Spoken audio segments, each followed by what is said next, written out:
আসসালামু আলাইকুম dear audience, এমআরটিভির পক্ষ থেকে অসংখ্য ধন্যবাদ। আমি মোহাম্মদ মোস্তাফিজুর রহমান ভিআরএফএসির নতুন একটি প্রসেস নিয়ে আপনাদের সামনে হাজির হয়েছি। এই প্রসেসটি দেখানোর জন্য প্রথমে আউটডোরের পকেট বক্সটি খুলে ফেলতে হবে। এই পকেট বক্সের ভিতরেই মেন মাদারবোর্ড, যে এসি নিয়ে কথা বলতেছি সেটা এলজি মাল্টি V5 মডেলের ভিআরএফএসি। এই আউটডোরের পকেট বক্সটি খুললেই আমরা মেন মাদারবোর্ড দেখতে পাবো। দেখুন আমরা কিভাবে পকেট বক্সটি খুলে ফেলি। পকেট বক্স খুলতে খুলতে এখন পর্যন্ত আমাদের এই ভিডিওতে যারা অবস্থান করতেছেন তাদেরকে বলবো আমাদের এই চ্যানেলটি সাবস্ক্রাইব করতে ভুলবেন না। যারা ইতিমধ্যে সাবস্ক্রাইব করেছেন তাদেরকে অসংখ্য ধন্যবাদ।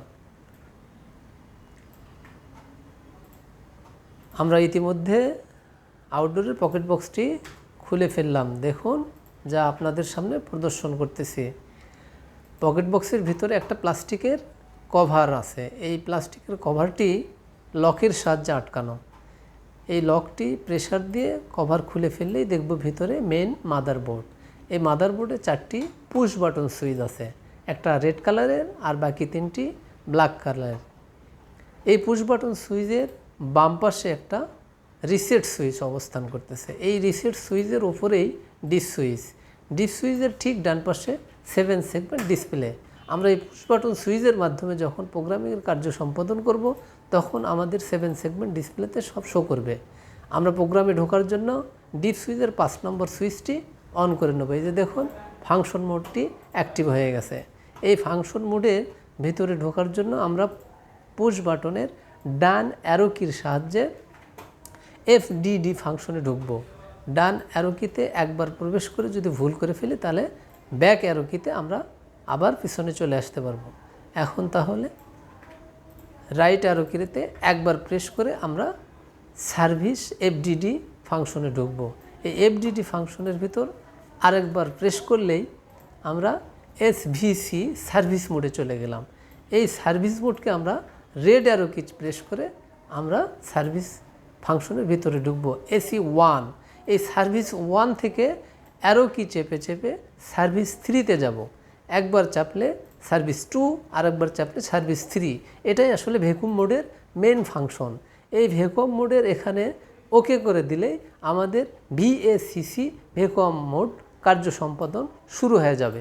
এখন আমরা রিসেট বাটনটি প্রেস করে আমরা পুরো সিস্টেমটাকে রিসেট করে দেব।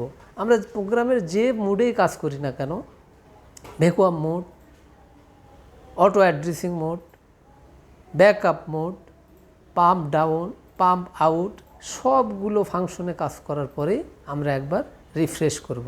এই রিফ্রেশ করলে কি হবে, ইনডোর আউটডোরের সবগুলো পেরিফেরাল ডিভাইসকে জানান দেবে আমরা যে ফাংশনে কাজ করতেছি সে ফাংশনে কাজের জন্য এখন উপযোগী।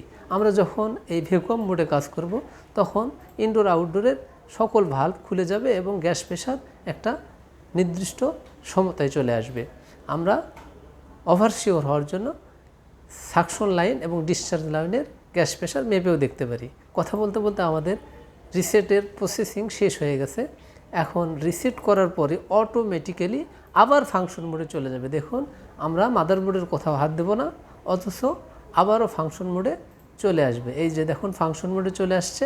এখন ফাংশন মোডে আসলে এই যে ডিপ সুইচ 5 নম্বর অন করছে এটা এখন অফ করে দিলেই নর্মাল মোডে চলে আসবে। এভাবে আমরা ভ্যাকুয়াম মোডের কার্য সম্পাদন করব। আমাদের এখন ভ্যাকুয়াম মোডের কাজ শেষ। এখন পকেট বক্সটি লাগিয়ে দিয়ে আমরা আউটডোরের মেন কভারটি স্ক্রুর সাহায্যে লাগাই দেব। এই ভিডিওটি যদি আপনাদের ভালো লেগে থাকে তাহলে ভিডিওটি শেয়ার করে অন্যদেরকেও দেখার সুযোগ করে দেবেন। ভবিষ্যতে আবারও আপনাদের সামনে নতুন কোনো ভিডিও নিয়ে আসবো। এ পর্যন্ত আল্লাহ হাফেজ।